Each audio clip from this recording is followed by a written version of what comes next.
BRS party నాయకులు ప్రవీణ్ కుమార్ గారు నిన్న మహారాష్ట్ర పోలీసులు చేసినటువంటి దాడిలో తెలంగాణలో ఒక చెర్లపల్లి దగ్గర ఒక డ్రగ్స్ తయారు చేసే కంపెనీలో డ్రగ్స్ తయారవుతున్నట్టు తెలంగాణ ప్రభుత్వం మీద నిందలు వేసే ప్రయత్నం చేస్తున్నారు.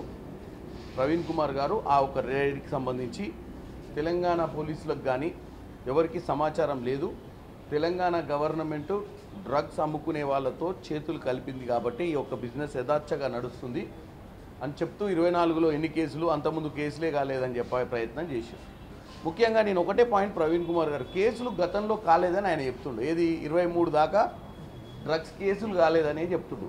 డ్రగ్స్ కేసులు ఎందుకు కాలేదంటే ప్రవీణ్ కుమార్ గారు అర్థం చేసుకోవాల్సింది ఏంటంటే, ఇప్పుడు నేను ఒకటి పేపర్ చూపిస్తాను. ఇది ప్రవీణ్ కుమార్ గారు 23లో పెట్టిన ప్రెస్ మీట్. ఎప్పుడు బీఆర్ఎస్ పార్టీ అధికారంలో అన్ని పేపర్లు వచ్చింది.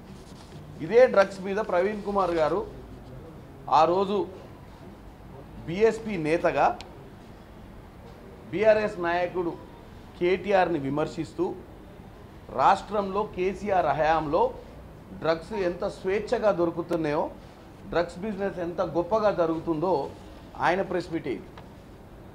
ఆయన ఆ రోజు ప్రెస్ మీట్ పెట్టి మళ్ళీ ఈరోజు ఆ పార్టీ నుంచి వదిలేసి బీఆర్ఎస్లోకి వచ్చిండు కాబట్టి బీఆర్ఎస్ నాయకులను ప్రసన్నం చేసుకోవాలన్న ఆలోచన తప్ప వాస్తవంగా నేను వాస్తవాలు చెప్తా. ఇప్పుడు అయితే అప్పుడు ప్రవీణ్ కుమార్ గారు ఏమంటారు, రాష్ట్రంలో డ్రగ్స్ కల్చర్ విపరీతంగా పెరుగుతుందని అరికట్టడంలో సీఎం కేసీఆర్ పూర్తిగా విఫలమయ్యారని బీఎస్పీ స్టేట్ చీఫ్ ఆర్ఎస్ ప్రవీణ్ కుమార్ ఆరోపించారు. కేసీఆర్కు మద్యం అమ్మకాలపై ఉన్న శ్రద్ధ డ్రగ్స్ను అరికట్టడంలో లేదని, కోట్ల డ్రగ్స్ వ్యాపారం జరుగుతుందని చెప్పి ప్రవీణ్ కుమార్ గారు 23లో బీఆర్ఎస్ పార్టీ మీద చేసినటువంటి ఆరోపణ. ఇప్పుడు కేసులు ఎప్పుడు కడతారు? ముఖ్యమంత్రి రేవంత్ రెడ్డి గారు డిసెంబర్ 2023 ఆయన ప్రమాణ స్వీకారం చేసిన తర్వాత డ్రగ్స్పై ఉక్కుపాదం మోపిర్రు. ఈగల్ లాంటి కొన్ని ఆర్గనైజేషన్స్ని ఎస్టాబ్లిష్ చేసి ఎక్కడ కూడా ఈరోజు మీరు ఏ పబ్లో కానీ ఏ క్లబ్లో కానీ ఎవరైనా డౌట్ వస్తే ఇమీడియట్గా వాళ్ళ యూరిన్ శాంపుల్ తీసుకొని అరికడితే ఈరోజు పబ్బులకు పోవాలన్నోడు కూడా భయపడుతుండు. అది తెలంగాణ ప్రజలకు తెలుసు. మీరు హైదరాబాద్ సిటీలో ఎవరినన్నా అడగండి, ఒకప్పుడు ఎంత యథార్థంగా మంచి సినిమా యాక్టర్లు ఎక్కడ పార్టీలు చేసినా కానీ డ్రగ్స్ పార్టీలు, రేవ్ పార్టీలు, ఆఖరికి స్టేడియం గచ్చిబౌలి స్టేడియంలోనే రేవ్ పార్టీ పెట్టిండు ఈ కేటీఆర్ గారి సొంత బామ్మర్ది. అప్పుడు ఉన్నటువంటి పరిస్థితిలో ఏది లైసెన్సులు తెచ్చుకొని పర్మిషన్లు తెచ్చుకొని ఆ పరిస్థితి నుంచి 24లో ఎక్కువ కేసులు అయినాయి అని చెప్పి ఆయనే చెప్తుండు. ఎవరు? ప్రవీణ్ కుమార్. ఎందుకైనా కేసులు? మీరు యథార్థంగా వదిలిపెట్టిన వాళ్ళను అరికట్టే ఒక ప్రయాసంలో కేసులు కట్టాల్సి వస్తేనే ఈరోజు తెలంగాణలో కేసులు, డ్రగ్స్ కేసులు పెరిగినాయి. ఎందుకంటే ఈ కేసులకు సంబంధించిన వాతావరణము బీఆర్ఎస్ హయాంలో తయారైంది కాబట్టి మేము వచ్చినాక అరికట్టే ప్రక్రియలల్లో 100% కేసులు కట్టాల్సి వచ్చింది. ఇక పోతే ఒక పోలీస్ ఆఫీసర్ అయినటువంటి ప్రవీణ్ కుమార్ గారు ఒక సీనియర్ ఐపీఎస్ ఆఫీసర్గా ఉండి తెలంగాణ పోలీసుల అసమర్థత గురించి తెలంగాణ పోలీసులు ఈ మధ్యకాలంలో గోవా, మహారాష్ట్ర, మధ్యప్రదేశ్, ఉత్తరప్రదేశ్, జార్ఖండ్ లాంటి రాష్ట్రాలల్లో వైట్ కాలర్ అఫెన్సెస్ విషయంలో ఎన్నో కేసులు కట్టినప్పుడు ఆ రాష్ట్రాలకు వెళ్ళి ఆ కేసుకి సంబంధించిన దాఖలాలతో వాళ్ళు అక్కడ పోయి ఎంక్వైరీ చేయడం అనేది కామన్. అది పోలీస్ ఆఫీసర్గా ఆయనకు తెలియదా? మహారాష్ట్రలో ఒక కేసు జరిగింది. మహారాష్ట్రలో ఒక మహిళ కేసు విషయంలో లీకులు వస్తే మహారాష్ట్ర పోలీసులు వచ్చి తెలంగాణలో ఎంక్వైరీ చేస్తే ఈ ఏదో తప్పిదం దొరికింది, దానివల్ల డ్రగ్స్ అక్కడ తయారవుతున్నట్టుంది, డెఫినెట్గా దాన్ని మనం అందరం చర్యలు తీసుకోవాలి. అటువంటి ఎక్కడ జరిగినా కానీ ప్రభుత్వం దృష్టికి వస్తే అనగదొక్కుతారు. దాన్ని పట్టుకొని తెలంగాణ ప్రజల్ని తప్పుదో పట్టియాలని చెప్పి రాజకీయం చేస్తున్నటువంటి ప్రవీణ్ కుమార్ గారికి, అలాగే ఆయనతో పాటు కేటీఆర్ గారికి కూడా, ఎందుకంటే కేటీఆర్ గారి గొప్పతనం ఏంటంటే కేటీఆర్ గారు కూడా అప్పుడప్పుడు ఇప్పుడే ఏదో ప్రెస్ మీట్ పెట్టి కాళేశ్వరం గురించి ఏదో ఇచ్చాడు, ఆయన గురించి కూడా ఒక ముక్కడి చెప్తా. ప్రవీణ్ కుమార్ గారు ముఖ్యంగా ఒక పోలీస్ ఆఫీసర్ అయి ఉండి బాధ్యతారహితంగా మాట్లాడటం, తోటి అధికారులు చేసే కష్టాన్ని కూడా గుర్తించకుండా తెలంగాణ పోలీస్ అధికారుల గురించి నువ్వు అలా మాట్లాడటాన్ని నీ విఘ్నతకే వదిలేస్తున్నా. ఇప్పుడే ఈరోజు ఓపెనింగ్ జరిగింది గండిపేటలో డ్రింకింగ్ వాటర్కి సంబంధించినటువంటి అంశం, గోదావరి జలాలు తీసుకొచ్చే అంశం. దీనిపై కేటీఆర్ గారు మాట్లాడుతూ మా హయాంలో మేము 1100 కోట్లతోటే మేము మల్లన్న సాగర్ కాదు కొండపోచంపల్లి నుంచి 1100 కోట్లతోటే మేము గండిపేటకు నీళ్లు తీసుకురావాలనుకున్నాం. కాంగ్రెస్ హయాం వచ్చేసరికెళ్ళి కొండపోచంపల్లి కాకుండా మల్లన్న సాగర్ నుంచి తీసుకురావడం వల్ల అంచనాలు పెంచి దానికి cost of the project cost 7,000 కోట్ల పైచిలకు అయిందని చెప్పి ఇందాకేదో తెలంగాణ ప్రజలకు చెప్తుండు. దాని గురించి నాకు ఒకసారి ఇప్పుడే నేను ఢిల్లీలో ఉన్నా, అయినా నేను దీనికి ఆన్సర్ ఏమి ఇస్తున్నా అంటే, ఎందుకంటే నేను గతంలో దీని గురించి విన్నా. ఆయన రెండో అంశం కూడా చెప్పిండు. ఒక అంశం ఏమో మా నాయన అంటే వాళ్ళ నాయన సీఎం ఉన్నప్పుడు 2023లో కొండపోచంపల్లి నుంచి హుసేన్ సాగర్కి నీళ్లు తీసుకురావాలన్న ఆలోచన. ఆయన టీఎంసీలు ఏం చెప్పలే, అందులో ఎన్ని టీఎంసీలు తీసుకురావాలన్నాడు, ఓన్లీ కాస్టే చెప్పిండు. ఇంకొకటి కూడా మా దగ్గర చర్చకు ఉండే, దాన్ని కూడా హుసేన్ సాగర్కి కూడా తీసుకురావాలనుకుంటున్నాం. హుసేన్ సాగర్ కూడా తీసుకొచ్చే ప్రణాళికలు రాస్తున్నాం అన్నాడు తప్ప హుసేన్ సాగర్కి ఎన్ని టీఎంసీలు తీసుకొద్దాం అనుకున్నానని చెప్పలే. యాక్చువల్గా కొండపోచంపల్లి 15 టీఎంసీల కెపాసిటీ. రేవంత్ రెడ్డి గారు ఇప్పుడు ఏమనుకుంటుండు, ఊకే మారు చేయడం ఎందుకు, మనం కొండపోచంపల్లి నుంచి తీసుకుంటే 15 టీఎంసీలనే ఉంది ఆడ దాని కెపాసిటీ. మనం ఆ పైన ఉన్నటువంటి దగ్గర నుంచి మల్లన్న సాగర్ నుంచి తెచ్చుకుంటే దాని కెపాసిటీ 50 టీఎంసీలు. 50 టీఎంసీల మల్లన్న సాగర్ నుంచి 20 టీఎంసీలు అవసరం ఉన్నాయి మనకు. ఎందుకంటే మూసీ అనేది చాలా ఇంపార్టెంట్.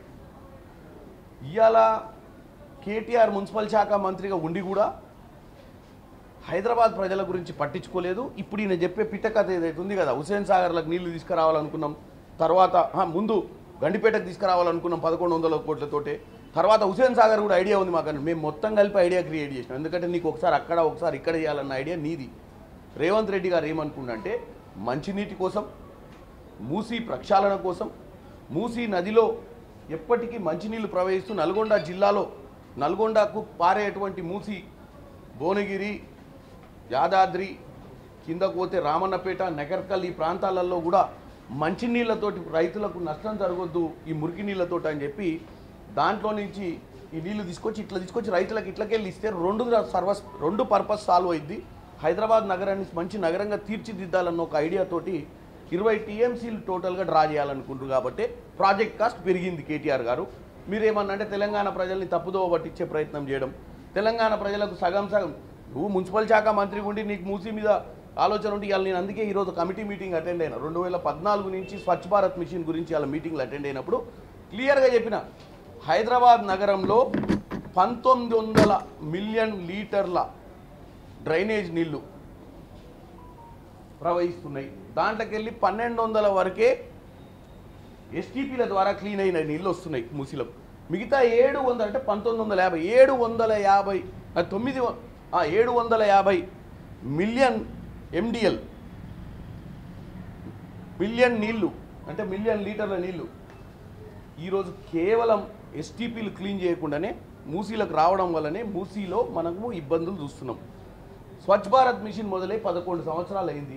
హైదరాబాద్ లాంటి నగరంలో, గుజరాత్లో బారామతి రివర్ని ఎట్లయితే చేసుకుర్రో మరి ఇక్కడ ఎందుకు చేసుకోలేకపోయారు అన్న విషయంలో నేను ఈరోజు చర్చ చేయడం జరిగింది. ఇమీడియట్గా తెలంగాణ ప్రభుత్వానికి సహకరించాలని చర్చ చేయాలి. సో కేటీఆర్ గారు గతంలో మున్సిపల్ మంత్రిగా ఉండి కూడా ఎన్ని టీఎంసీల నీళ్లు గోదావరి నుంచో, లేకపోతే మల్లన్న సాగర్ నుంచో, లేకపోతే కొండపోచంపల్లి నుంచి నీళ్లు తాగడానికి ఎంత అవసరం ఉంటాయి, మూసి ప్రక్షాళన చేయడానికి ఎంత అవసరం ఉంటుందో ఐడియా లేకుండా ఆయన పరిపాలించిండు.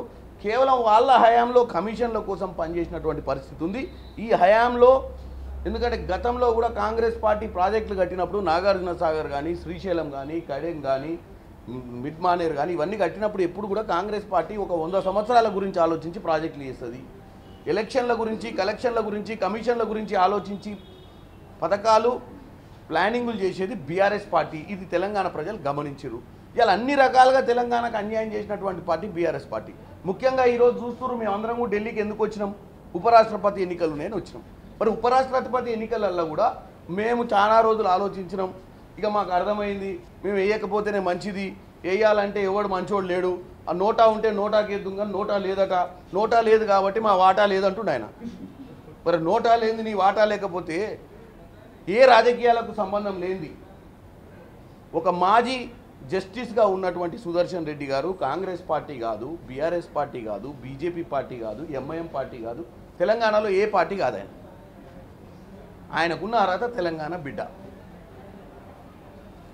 మనం అందరం గొప్పగా మాట్లాడుకోవాలంటే ఆయన ఒక జస్టిస్ రిటైర్డ్ జడ్జి సుప్రీంకోర్టులో ఉండడమే మనందరికి గర్వకారణం. ఇవాళ కేటీఆర్ అయినా ఎవరైనా ఏమంటుర్రు, ప్రజాస్వామ్యాన్ని కాపాడుకోవాలని మాటలకే మాట్లాడతారు. రాజ్యాంగాన్ని ప్రజాస్వామ్యాన్ని కాపాడాలనుకున్నప్పుడు ఈ రెండింటిని కాపాడే శక్తి, ఈ రెండింటి గురించి అవగాహన ఉన్న వ్యక్తి సుదర్శన్ రెడ్డి. ఎందుకంటే చదువుకున్నోడు, చట్టాలు తెలిసినోడు. ఈ రాజ్యాంగంలో ఉన్నటువంటి అవకతవకలు ఎవరన్నా ఈ రాజ్యాంగాన్ని ఏదైనా మాయ చేయాలనుకున్నా కానీ దానికి కాపలాదారునిగా ఉండాలనుకుంటున్న సుదర్శన్ రెడ్డి గారిని మద్దతు ఇవ్వకపోవడానికి కారణాలు చెప్పాలి. తెలంగాణ రాష్ట్రీయ సమితిని భారతీయ రాష్ట్రీయ సమితి చేసుకున్నప్పుడే మనకు అర్థమైంది ఇక తెలంగాణకు వాళ్ళకు పీడుకోలు వలికిరని. ఇక తెలంగాణకు ఇప్పుడున్న కేసీఆర్ పార్టీకి సంబంధం లేదనే భారతీయ రాష్ట్రీయ సమితి అని పెట్టుకురు. దాన్ని గమనించే ప్రజలు గుండు సున్నా ఇచ్చిర్రు పార్లమెంట్లో. ఇప్పుడు లోక్సభలో గుండు సున్నా ఉంది, ఓట్లేనికి ఓడలేడు. లోక్సభలో ఉన్న ముగ్గురు రాజ్యసభలో కూడా మేము ఏతలేమంటే ఇక అర్థం చేసుకోండి వీళ్ళకి రాజకీయాలతో సంబంధం ఉందా.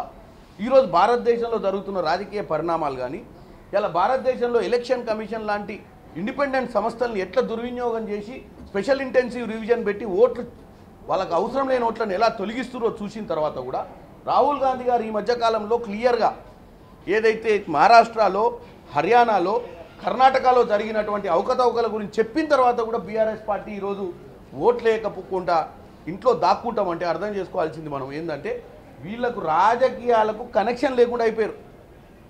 వీళ్ళకు రాజకీయాల కంటే ఎక్కువ వీళ్ళు దోసుకున్న పైసలు దాచుకోవడంలో, వీళ్ళ ఇంట్లో వాటాల పంపకంలో వచ్చిన పంచాయతీని సెటిల్ చేసుకోవడంలోనే బిజీ ఊరు తప్ప దేశ రాజకీయాలతోటి వీళ్ళకి సంబంధమే లేదు. ఇంట్లో ఆడపిల్ల పంచాయతీ, ఇంట్లో గతంలో వీళ్ళు చేసినటువంటి ఎనలేని ఆస్తులు వచ్చి పడ్డాక తెలంగాణను దోసుకున్నందుకే ఈ పంచాయతీలు. ఎక్కడ లేకుండా నేను కాపలా కుక్క లెక్కుంటా, ఎవరికన్నా పంటితోటి తీస్తా ఏది ముళ్ళు గుచ్చుకుంటే తెలంగాణలకు నేను ఏ దళితున్నో ముఖ్యమంత్రి చేస్తా, నా బిడ్డ అమెరికాలో ఉంది, నా కొడుకు అమెరికాలో ఉండు, నాకు ఇక్కడ ఒక్క రూపాయి అవసరం లేదు, ఒక్క ఉద్యోగం అవసరం లేదు, నేను కేవలం తెలంగాణ తేవాలన్న ఉద్దేశంతో వస్తా అని చెప్పిన కేసీఆర్ ఎక్కడ పోయిండు? ఇన్ని కోట్లు దండుకొని పంచుకునే కాడ కుక్కలు కొట్టుకున్నట్టు కొట్టుకుంటుర్రు. ఇక్కడ ఒక పెద్ద ఎన్నిక జరుగుతుంటే ఎన్నికకు దూరంగా ఉంటుర్రు. లక్ష కోట్ల స్కామ్ జరిగితే కూలేశ్వరం అయిందంటే దాన్ని ఇంకా కప్పిపుచ్చుకునే ప్రయత్నం చేస్తుర్రు. ఇలా మన తెలంగాణ ఆస్తులు దోసుకోవడమే కాకుండా రానున్న రోజుల్లో మన ప్రజాస్వామ్యాన్ని కాపాడాలన్న ఉద్దేశంలోకి వెళ్ళి కూడా బయటకు వచ్చినటువంటి బీఆర్ఎస్ పార్టీని ఎవడేం చేయాలి, దేవుడే కాపాడాలి వాళ్ళని. లేదా తెలంగాణ ప్రజలు గుండు సున్నా ఎట్లయితే గుండు సున్నా ఇచ్చిర్రో లోక్సభ ఎన్నికలలో రానున్న ఏ ఎన్నికలు కూడా బీఆర్ఎస్ పార్టీ తెలంగాణ వాళ్ళు సెంటిమెంట్ లేని బీఆర్ఎస్ వాళ్ళను దూరం పెట్టాలని కోరుకుంటున్నారు.